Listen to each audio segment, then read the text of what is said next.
Hello friend, आज हम लोग पढ़ेंगे कक्षा 7 का हमारा पर्यावरण। ठीक है, अध्याय 2 हमारी पृथ्वी के अंदर। हमारी पृथ्वी एक गतिशील ग्रह है। इसके अंदर एवं बाहर निरंतर परिवर्तन होता रहता है। क्या आपने कभी सोचा है कि पृथ्वी के आंतरिक भाग में क्या है? पृथ्वी किन पदार्थों से बनी है? तो पृथ्वी का आंतरिक भाग यहाँ पे फिगर में दिखाया गया है। ये परपटी है, ये स्थल मंडल, ये मेंटल, क्रोड मेंटल, सीमा, बाह्य क्रोड, क्रोड, आंतरिक क्रोड, ये आंतरिक क्रोड है। तो देखते हैं पृथ्वी का आंतरिक भाग। एक प्याज की तरह पृथ्वी भी एक के ऊपर एक संकेंद्री परतों से बनी हुई है। पृथ्वी की सतह की सबसे ऊपरी परत को परपटी कहते हैं। ठीक है, यह सबसे पतली परत होती है। ये वाली परत सबसे पतली होती है। यह महाद्वीपीय संहति में 35 किलोमीटर एवं समुद्री सतह में केवल 5 किलोमीटर तक है। यह महाद्वीपीय संहति में 35 किलोमीटर एवं समुद्री सतह में केवल 5 किलोमीटर तक है। महाद्वीपीय संहति मुख्य रूप से सिलिका एवं एल्यूमिना जैसे खनिजों से बनी हुई है। महाद्वीपीय संहति मुख्य रूप से सिलिका एवं एल्यूमिना जैसे खनिजों से बनी होती है। मोस्ट इम्पोर्टेंट, खनिजों से बनी है, इसलिए इसे सीएल सिलिका तथा एल मतलब एल्यूमिना कहा जाता है। पृथ्वी का आंतरिक भाग यहाँ पे दिखाया गया है। अब ये हम लोग छोड़ दिए थे, ये हम लोग पढ़ेंगे कि विश्व की सबसे गहरी खान, मोस्ट इम्पोर्टेंट, नोट करते रह जाइएगा एकदम। विश्व की सबसे गहरी खान दक्षिण अफ्रीका में स्थित है। कहाँ स्थित है? दक्षिण अफ्रीका में विश्व की सबसे गहरी खान कहाँ स्थित है? दक्षिण अफ्रीका में स्थित है तथा इसकी गहराई 4 किलोमीटर है। तेल की खोज में इंजीनियर 6 किलोमीटर गहराई तक खोद चुके हैं। तेल की खोज में इंजीनियर 6 किलोमीटर गहराई तक खोद चुके हैं। पृथ्वी के केंद्र तक पहुंचने के लिए जो बिल्कुल असंभव है, पृथ्वी के केंद्र तक पहुंचने के लिए जो बिल्कुल असंभव है, आपको समुद्र की सतह पर 6000 किलोमीटर गहराई तक खोदना होगा। पृथ्वी के अंदर तक पहुंचने के लिए जो बिल्कुल असंभव है, आपको समुद्र की सतह पर 6000 किलोमीटर गहराई तक खोदना होगा। महाद्वीपीय परपटी, ये महाद्वीप, महासागर, महासागरीय परपटी, महाद्वीपीय परपटी और महासागरीय परपटी का यहाँ पे फिगर दिखाया गया है। अब देखते हैं, तो यहाँ से देखिए फ्रेंड, महासागर की परपटी मुख्यतः सिलिका एवं मैग्नीशियम की बनी है। महासागर की परपटी मुख्यतः सिलिका एवं मैग्नीशियम, सिलिका एवं महासागर की परपटी मुख्यतः सिलिका एवं मैग्नीशियम की बनी है, इसलिए इसे सीमें, सिलिका तथा मैग्नीशियम कहा जाता है।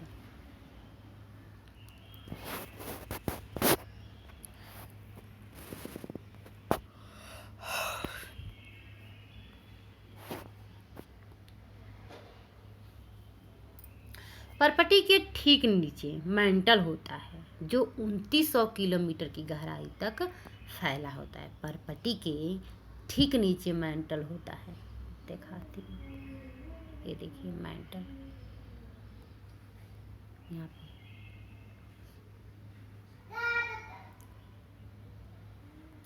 मेंटल होता है, ठीक है, परपटी के ठीक नीचे जो 2900 किलोमीटर की गहराई तक फैला होता है। इसकी सबसे आंतरिक परत क्रोड है। यहाँ पे देखिए सबसे आंतरिक क्रोड है सबसे।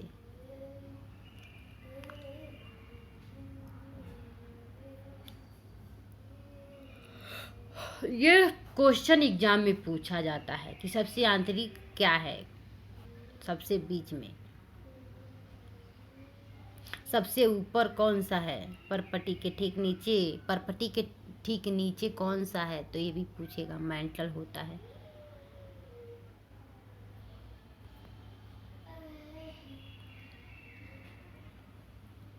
क्या आप जानते हैं पृथ्वी के आयतन का केवल 1% हिस्सा ही परपटी है?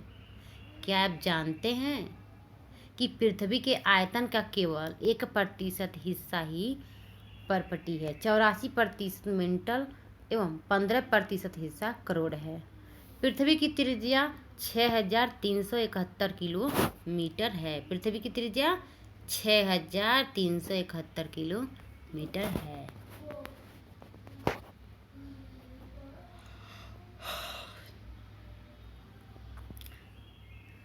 यह मुख्यतः निकल एवं लोहे की बनी होती है। यह मुख्यतः निकल एवं लोहे की बनी होती है तथा इसे निकिल तथा फेरस कहते हैं। केंद्रीय क्रोड का तापमान एवं दाब काफी उच्च होता है। इसे नीफे, निकिल तथा फेरस कहते हैं। केंद्रीय क्रोड का तापमान एवं दाब काफी उच्च होता है।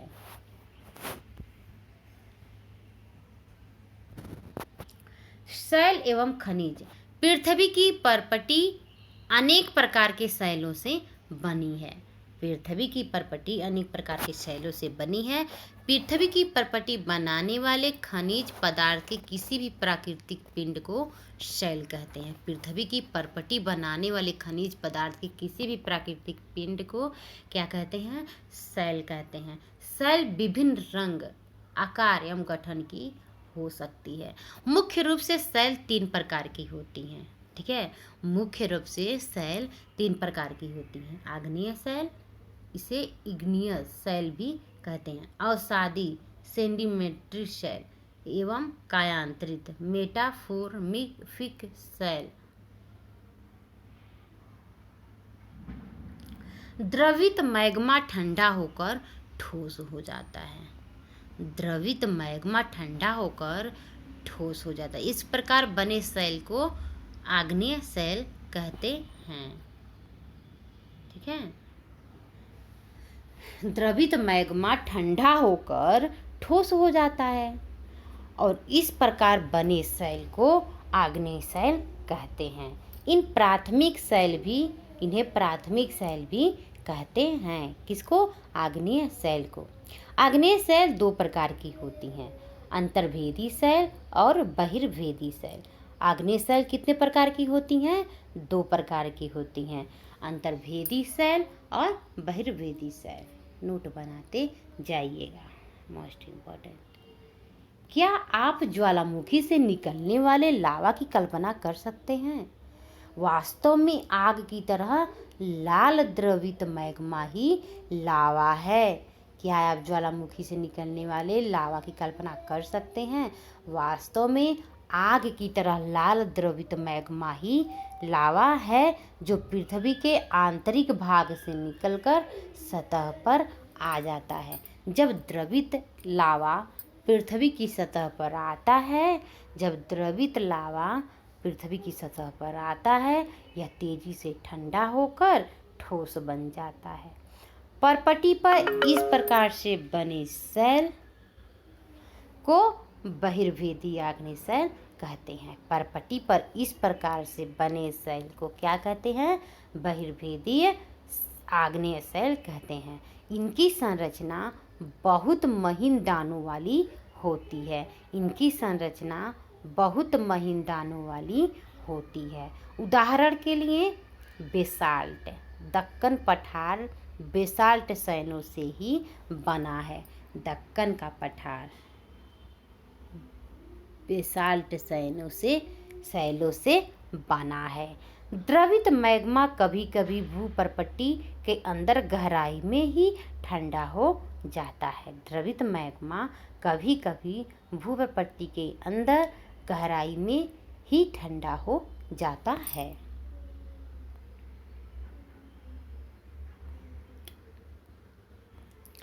इस प्रकार बने ठोस शैलों को अंतर्भेदीय आग्नेय शैल कहते हैं। इस प्रकार बने ठोस शैलों को अंतर्भेदीय आग्नेय शैल कहते हैं। धीरे धीरे ठंडा होने के कारण ये बड़े दानों का रूप ले लेते हैं। ग्रेनाइट ऐसे ही शैल का एक उदाहरण है। लेई मसालों तथा दानों का चूर्ण बनाने के लिए जिन अपघर्षण पत्थरों का उपयोग होता है वे ग्रेनाइट के बने होते हैं। धीरे धीरे ठंडा होने के कारण ये बड़े दानों का रूप ले लेते हैं। ग्रेनाइट ऐसे ही शैल का एक उदाहरण है। लेई मसालों तथा दानों का चूर्ण बनाने के लिए जिन अपघर्षण पत्थरों का उपयोग होता है वे ग्रेनाइट के बने होते हैं। शैल लुढ़क कर, ठीक है, शैल लुढ़क कर चटक कर तथा एक दूसरे से टकराकर छोटे छोटे टुकड़ों में टूट जाती है। इन छोटे कणों को अवसाद कहते हैं। शैल लुढ़क कर चटक कर तथा एक दूसरे से टकरा कर छोटे छोटे टुकड़ों में टूट जाती हैं। इन छोटे कणों को क्या कहते हैं? अवसाद कहते हैं।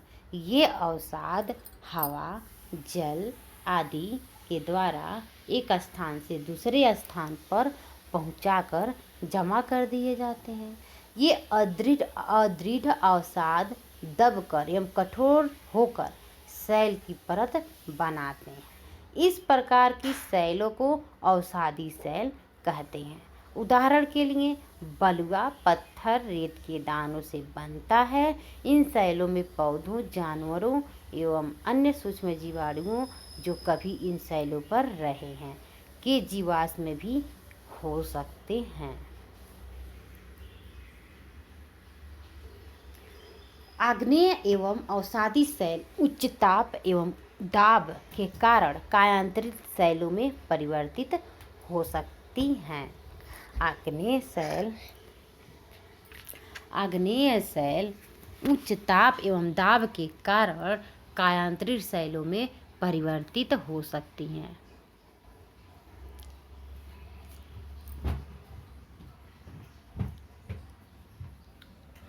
उदाहरण के लिए चिकनी मिट्टी स्लेट में एवं चूना पत्थर संगमरमर में परिवर्तित हो जाता है। चिकनी मिट्टी स्लेट में एवं चूना पत्थर संगमरमर में परिवर्तित हो जाता है।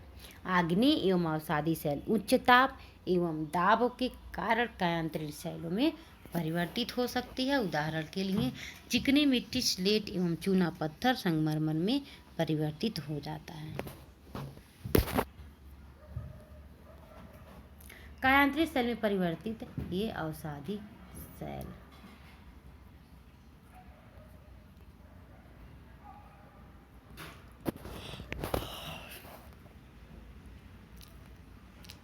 शैल हमारे लिए बहुत उपयोगी है। कठोर शैलों का उपयोग सड़क, घर एवं इमारत बनाने के लिए किया जाता है। आप पत्थरों का उपयोग कई खेलों में करते हैं। उदाहरण के लिए 7 पत्थर, पिट्ठू, चिबड्डी, स्टापू या किटकिट, 5 पत्थर, गिट्टी आदि अपने दादा दादी, माता पिता, पड़ोसियों आदि से पूछकर कुछ अन्य खेलों की जानकारी प्राप्त करिए।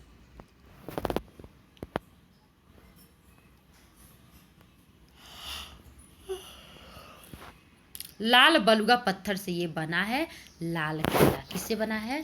लाल बलुआ पत्थर से। और ये ताजमहल सफेद संगमरमर से बना है। आपको जानकर आश्चर्य होगा कि किन्हीं निश्चित दशाओं में एक प्रकार की शैल चक्रीय तरीके से एक दूसरे में परिवर्तित हो जाते हैं। एक शैल से दूसरे शैल में परिवर्तन होने की इस प्रक्रिया को शैल चक्र कहते हैं। आप जानते हैं कि द्रवित मैग्मा ठंडा होकर ठोस आग्नेय शैल बन जाता है। आप जानते हैं कि द्रवित मैग्मा ठंडा होकर ठोस आग्नेय शैल बन जाता है। ये आग्नेय शैल छोटे छोटे टुकड़ों में टूटकर एक स्थान से दूसरे स्थान होकर अवसादी सेल का निर्माण करते हैं। ताप एवं दाब के कारण ये आग्नेय एवं अवसादी सेल कायांतरित सेल में बदल जाते हैं। अत्यधिक ताप एवं दाब के कारण कायांतरित सेल पुनः पिघलकर द्रवित मैग्मा बन जाता है। यह द्रवित मैग्मा पुनः ठंडा होकर ठोस आग्नेय सेल में परिवर्तित हो जाता है। ये मैग्मा का ये देखिए, कायांतरित सेल, अवसादी सेल, अवसाद तलछट, आग्नेय सेल, यहाँ पे सब फिगर दिखाया गया है। सेल चक्र का फिगर दिखाया गया है। सेल विभिन्न खनिजों से बना होता है। खनिज प्राकृतिक रूप से पाए जाने वाले पदार्थ हैं जिनका निश्चित भौतिक गुण एवं निश्चित रासायनिक मिश्रण होता है, जिनका मानव जाति के लिए बहुत महत्वपूर्ण है। कुछ का उपयोग ईंधन की तरह होता है, जैसे कोयला, प्राकृतिक गैस एवं पेट्रोलियम। इनका उपयोग उद्योगों, औषधि एवं उर्वरक में भी होता है, जैसे लोहा, एल्यूमिनियम, सोना, यूरेनियम आदि। सेल विभिन्न खनिजों से बनी होती है। खनिज प्राकृतिक रूप में पाए जाने वाले पदार्थ हैं जिनका निश्चित भौतिक गुण एवं गुणधर्म निश्चित रासायनिक मिश्रण होता है।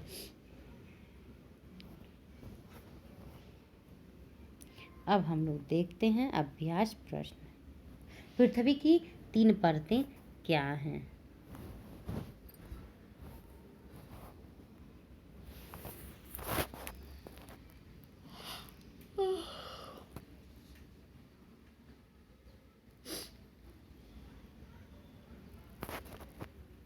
पृथ्वी की 3 परतें क्या हैं? तो 3 परतें हैं, एक भूपर्पट्टी, मैंटल और क्रोड। पहला भूपर्पट्टी,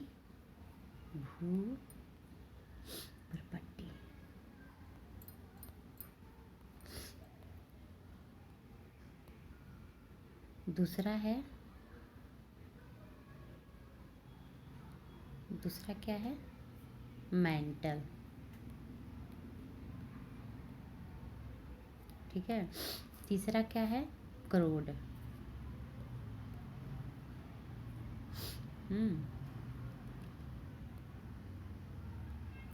सेल क्या है? पृथ्वी की परपटी बनाने वाले खनिज पदार्थ के किसी भी प्राकृतिक पिंड को सेल कहते हैं। सेलें विभिन्न रंग, आकार एवं गठन की हो सकती है। 3 प्रकार के सेलों के नाम लिखें। तो एक है आग्नेय सेल, दूसरा है अवसादी सेल, तीसरा है कायांतरित सेल। बार बार मिटाना पड़ता है, लिखना पड़ता है, इसीलिए मैं बोलती जाती हूँ। आप लोग चाहें तो जो मैं बोल रही हूँ वो लिख सकते हैं। बर्लीभेदी एवं अंतर्भेदी सेल का निर्माण कैसे होता है? बर्लीभेदी, बहिर्भेदी एवं अंतर्भेदी। बहिर्भेदी एवं अंतर्भेदी सेल का निर्माण कैसे होता है?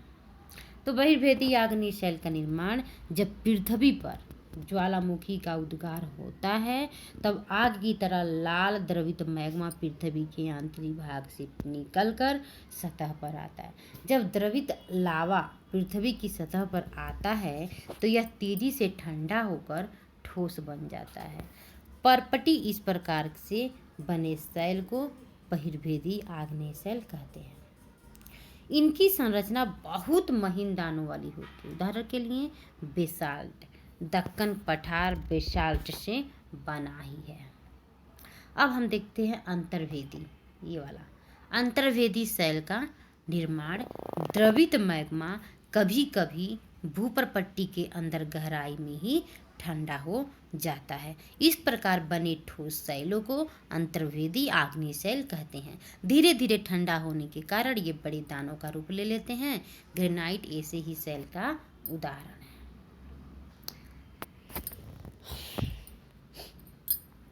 सेल चक्र से आप क्या समझते हैं? एक सेल से दूसरे सेल में परिवर्तन होने की प्रक्रिया को सेल चक्र कहते हैं। एक सेल से दूसरे सेल में परिवर्तन होने की प्रक्रिया को सेल चक्र कहते हैं। एक एक सेल से दूसरे सेल में परिवर्तन होने की प्रक्रिया को क्या कहते हैं? सेल चक्र कहते हैं।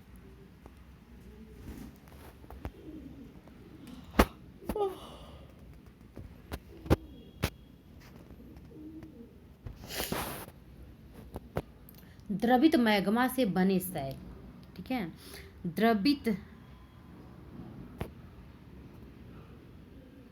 द्रवित मैग्मा से बने सेल को क्या कहते हैं? आग्नेय सेल कहते हैं। पृथ्वी की सबसे भीतरी परत क्या है? मैं तो बताई थी ना, करोड़। सोना, पेट्रोलियम, कोयला किसके उदाहरण हैं? बताइए। खनिज। सेल जिसमें जीवाश्म होते हैं। सेल जिसमें जीवाश्म होते हैं उन्हें क्या कहते हैं?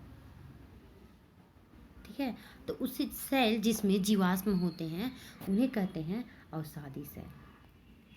पृथ्वी की सबसे पतली परत क्या है? बताइए।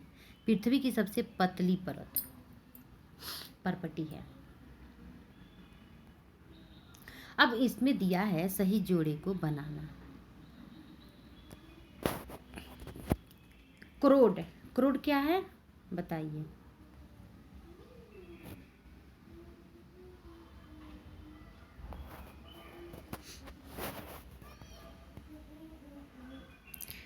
एक मिनट, ये छोटा कर दें तब होगा। दूरी दूरी दूरी दूरी, चलिए कोई बात नहीं। चलिए, क्रोड क्या है? सबसे भीतरी परत है, यहाँ पे दिया है सबसे भीतरी परत। और खनिज, इसका एक निश्चित रासायनिक मिश्रण होता है, यहाँ पे दिया है इसका एक निश्चित रासायनिक मिश्रण होता है। और सेल क्या है? सड़क एवं इमारत बनाने के लिए उपयोग होता है। सेल सड़क एवं इमारत बनाने के लिए उपयोग होता है।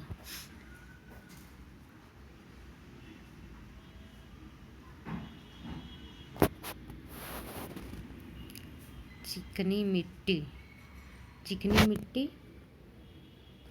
स्लेट में बदलता है। ये होगा, चिकनी मिट्टी स्लेट में बदलता है।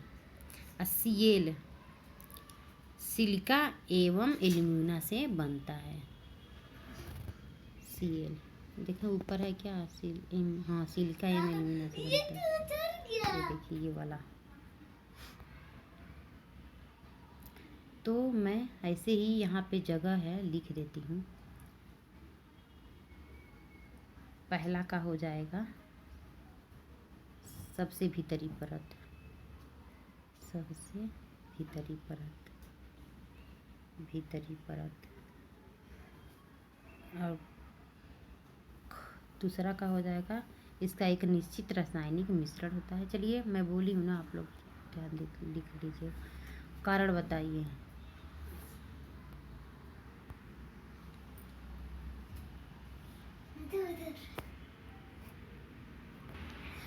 तो हम पृथ्वी के केंद्र तक नहीं जा सकते।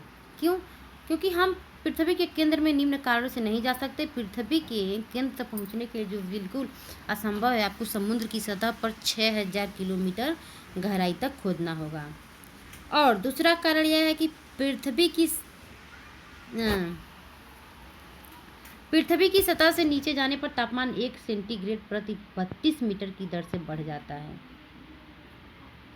और पृथ्वी के केंद्रीय क्रोड तरल अवस्था में आग का गोला है एवं वहाँ का दाब भी बहुत अधिक है। दूसरा देखते हैं।